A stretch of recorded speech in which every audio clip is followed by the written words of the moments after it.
ಒಂದೊಂದು ಬಂಕ್ಗಳಲ್ಲೂ ಕೂಡ ಒಂದೊಂದು ರೀತಿಯಾದಂತಹ ಕತೆ. ಬಟ್ ಕ್ಯೂ ಅಂತೂ ಎಲ್ಲ ಕಡೆ ಇದ್ದೇ ಇದೆ.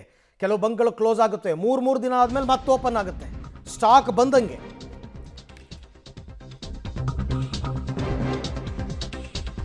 ನೋಡಿ, ಶೇಷಾದ್ರಿಪುರಂ ಗ್ಯಾಸ್ ಬಂಕ್ ಮುಂದೆ ಕ್ಯೂ ನಿಂತಿವೆ ಆಟೋಗಳು ಮತ್ತು ಕ್ಯಾಬ್ಗಳು. ಸೊ ಹಾಗಾಗಿ CNGಗೋಸ್ಕರ ಬರ್ತಾ ಇರೋದು. ಶೇಷಾದ್ರಿಪುರಂನ ಗೇಲ್ ಗ್ಯಾಸ್ ಬಂಕ್ ಮುಂದೆ ಸರತಿ ಸಾಲು. ಬೆಳಿಗ್ಗೆ 5 ಗಂಟೆಯಿಂದಲೇ ಬಂಕ್ ಎದುರು ಕ್ಯೂ ನಿಂತಿವೆ ಆಟೋಗಳು, ಆಟೋ ಚಾಲಕರು. ಗ್ಯಾಸ್ ಸಿಗದ ಆತಂಕದಲ್ಲಿ ಫುಲ್ ಟ್ಯಾಂಕ್ ಮಾಡಿಸ್ಕೊತಾ ಇದ್ದಾರೆ ಚಾಲಕರು. ಎಷ್ಟಾರು ಖರ್ಚಾಗ್ಲಪ್ಪ ಅಂತ ಆಟೋ ಕ್ಯಾಬ್ ಚಾಲಕರಿಂದ ಫುಲ್ ಟ್ಯಾಂಕ್ ಭರ್ತಿ ಹಾಕ್ತಾ ಇದ್ದಾರೆ ಕೆಲವು ಕಡೆ. ಹಾಗಾಗಿ ಹಾಕಿಸ್ಕೊತಾ ಇದ್ದಾರೆ. ಕೆಲವು ಕಡೆ ಮಾತ್ರ ರಿಸ್ಟ್ರಿಕ್ಟ್ ಮಾಡಿದ್ದಾರೆ, 400 ರೂಪಾಯಿಗೆ ಮಾತ್ರ ಹಾಕ್ತೀವಿ ಅಂತ. ಅಂಥ ಕಡೆ ಅಷ್ಟೇ, ಎಲ್ರಿಗೂ ಸಿಗುತ್ತೆ, ಹೆಂಗೋ ಮ್ಯಾನೇಜ್ ಮಾಡ್ತೀವಿ ಅನ್ನುವಂತಹ ಪರಿಸ್ಥಿತಿ. ದಿನದಿಂದ ದಿನಕ್ಕೆ ಪರಿಸ್ಥಿತಿ ಬಿಗಡಾಯಿಸ್ತಾ ಇದೆ. ಹಾಗಾಗಿ ನಿಮಗೆ ಬೆಂಗಳೂರು ರಸ್ತೆಗಳಲ್ಲಿ ಆಟೋಗಳ ಸಂಚಾರನೇ ಕಡಿಮೆ ಆಗ್ಬಿಟ್ಟಿದೆ. ಬೆಂಗಳೂರಿನಲ್ಲಿ ಆಟೋ ಗ್ಯಾಸ್ ಸಮಸ್ಯೆ ಇನ್ನೂ ಕೂಡ ನಿಂತಿಲ್ಲ. ಅನೇಕ ಬಂಕ್ಗಳ ಮುಂದೆ ಆಟೋಗಳು, ಕ್ಯಾಬ್ಗಳು ನಿಂತಿರುವಂತಹ ದೃಶ್ಯಗಳನ್ನ ನಾವು ತೋರಿಸ್ತಾನೆ ಇದ್ದೀವಿ. ಈಗ ಶೇಷಾದ್ರಿಪುರಂನಲ್ಲಿ ಇರುವಂತಹ ಗೇಲ್ ಗ್ಯಾಸ್ ಲಿಮಿಟೆಡ್ ಏನು ಬಂಕ್ ಇದೆ, ಇಲ್ಲಿ ನಾವು ದೃಶ್ಯಗಳನ್ನ ನೋಡ್ತಾ ಇದ್ದೀವಿ. ಇಲ್ಲೂ ಕೂಡ ಗ್ಯಾಸ್ಗಾಗಿ ಆಟೋಗಳು ಮತ್ತೆ ಕ್ಯಾಬ್ಗಳು ಸಾಲುಗಟ್ಟಿ ನಿಂತಿರುವಂತಹ ದೃಶ್ಯಗಳು ನಮಗೆ ಕಂಡು ಬರುತ್ತೆ.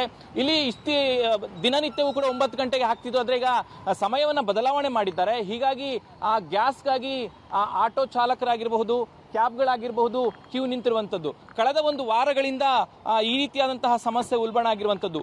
ಆ ಡೊಮೆಸ್ಟಿಕ್ ಗ್ಯಾಸ್ಗೆ ಸಮಸ್ಯೆ ಆಗಿತ್ತು, ಅದಾದ ನಂತರ ಸರ್ಕಾರ ಅದಕ್ಕೆ ಬೇಕಾದಂತಹ ಕ್ರಮಗಳನ್ನು ತೆಗೆದುಕೊಂಡ್ರು. ಈಗ ಆ ಕಳೆದ 1 ವಾರದಿಂದ ಸಮಸ್ಯೆ ಆಗಿರುವಂಥದ್ದು ಆಟೋಗಳು ಮತ್ತೆ ಕ್ಯಾಬ್ಗಳಿಗೆ. ನಿತ್ಯವೂ ಕೂಡ ಅವರು ಓಡಿಸ್ಬೇಕಾಗತ್ತೆ, ಗ್ಯಾಸ್ ಬೇಕಾಗುತ್ತೆ. ಆ ಸಮಸ್ಯೆಯಿಂದಾಗಿ ಎಲ್ಲ ಬಂಕ್ನಲ್ಲೂ ಕೂಡ, ಗ್ಯಾಸ್ ಹಾಕುವಂತಹ ಎಲ್ಲ ಬಂಕ್ನಲ್ಲೂ ಕೂಡ ಇದೇ ರೀತಿಯಾದಂತಹ ಕ್ಯೂ ನಿಂತಿರುವಂತಹ ದೃಶ್ಯಗಳು ಇಲ್ಲಿ ನೋಡ್ತಾ ಇದ್ದೀರಾ. ಆಟೋಗಳ ಜೊತೆಗೆ ಕ್ಯಾಬ್ಗಳು ಕೂಡ, ಏನು ಪ್ರೈವೇಟ್ ಕ್ಯಾಬ್ಗಳು ಕೂಡ ಸಾಲುಗಟ್ಟಿ ನಿಂತಿರುವಂಥದ್ದು. ಬೆಳಗ್ಗೆಯಿಂದನೇ ಬಂದು ಈ ಒಂದು ಬಂಕ್ನ ಮುಂದೆ ನಿಂತಿರುವಂಥದ್ದು. ಸಾಮಾನ್ಯವಾಗಿ ನಿತ್ಯವೂ ಕೂಡ ಗ್ಯಾಸ್ ಅನ್ನು ಹಾಕಿ ಓಡಾಡಿಸಬೇಕಾಗುತ್ತೆ. ಆ ನಿಟ್ಟಿನಲ್ಲಿ ಈ ರೀತಿಯಾದಂತಹ ಸಮಸ್ಯೆ. ಆಟೋ ಡ್ರೈವರ್ ಒಬ್ರು ಇದ್ದಾರೆ, ಕೇಳೋಣ. ಸರ್, ಎಷ್ಟು ಸಮಸ್ಯೆ ಆಗ್ತಿದೆ ಗ್ಯಾಸ್ ಇಲ್ಲದೆ ಇರುವಂಥದ್ದು? ಗ್ಯಾಸ್ ಇಲ್ಲದೆ ಇರೋದು ಅಂದ್ರೆ ನೋಡಿ, ಇದೇ ಸಮಸ್ಯೆ ನೀವೇ ನೋಡ್ತಾ ಇದ್ದೀರಲ್ಲ.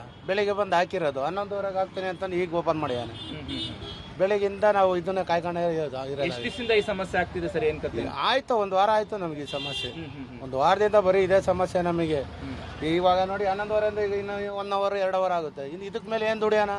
ಪೀಕ್ ಅವರ್ ಮುಗ್ದೋಗಿರ್ತದೆ, ಸಂಪಾದನೆ ಇಲ್ಲ. ಇದೇ ಸರ್ ನಮಗೆ ಸಮಸ್ಯೆ. ಏನ್ ಹೇಳ್ತೀರಾ ರಾಜ್ಯ ಸರ್ಕಾರ, ಕೇಂದ್ರ ಸರ್ಕಾರ? ಅವ್ರಿಗೊಂದು ದೊಡ್ಡ ನಮಸ್ಕಾರ ಸ್ವಾಮಿ. ಅವ್ರ ಬಗ್ಗೆ ನಾವು ಮಾತಾಡಂಗೇ ಇಲ್ಲ ಬಿಡಿ.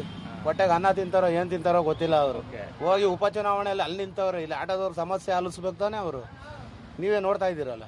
ಏನು ಬಡವ್ರು ಬಗ್ರು ಹೆಂಗೆ ಸರ್ ಬದುಕೋದು ನಾವು? ಆಟೋ ಡಿಪಾರ್ಟ್ಮೆಂಟಲ್ಲಿ ಜೀವನ ಮಾಡ್ತಾ ಇದರಲ್ಲಿ ಇದನ್ನು ಬಿಟ್ಟರೆ ನಮಗೆ ಗೊತ್ತಿಲ್ಲ. ಹಿಂಗಾದರೆ ಗೌರ್ಮೆಂಟು ಏನಾರ ಪರಿಹಾರ ಮಾಡಿಕೊಡ್ಬೇಕು ನೀವು. ಸ್ವಲ್ಪ ಹೇಳಿ ಸಿದ್ದರಾಮಯ್ಯ ಅವ್ರಿಗೆ. ನಾವು ಮೈಸೂರವ್ರೆ, ಮೈಸೂರಲ್ಲಿ ಜೀವನ ಇಲ್ಲ, ಇಲ್ಲಿ ಜೀವನ ಮಾಡ್ತಾ ಇದ್ದೀವಿ. ಹೆಂಗೆ ಜೀವನ ಮಾಡ್ತಿದ್ದೋ ಅದಕ್ಕೂ ಮಣ್ಣು ಆಯ್ತು. ಇಲ್ಲಿ ಏನಾರ ಒಂದು ದಾರಿ ಮಾಡಿಕೊಡ್ಬೇಕು ನೀವೆಲ್ಲ ಸರ್ಕೊಂಡು. ಆಟೋ ಡ್ರೈವರ್ಗಳು ಸಹಜವಾಗಿ ಅವರ ಜೀವನ ಆಟೋಯಿಂದಲೇ ನಡೀತಾ ಇರುತ್ತೆ. ಅವ್ರಿಗೆ ಗ್ಯಾಸ್ ಇಲ್ಲದೆ ಇದ್ದರೆ ಸಮಸ್ಯೆ ಆಗುತ್ತೆ. ಕ್ಯಾಬ್ ಚಾಲಕರಿದ್ದಾರೆ, ಕ್ಯಾಬ್ ಚಾಲಕರು ನೋಡ್ಬೋದು ನೀವು, ಸಾಲುಗಟ್ಟಿ ಕ್ಯಾಬ್ ಚಾಲಕರು ನಿಂತಿರುವಂಥದ್ದು.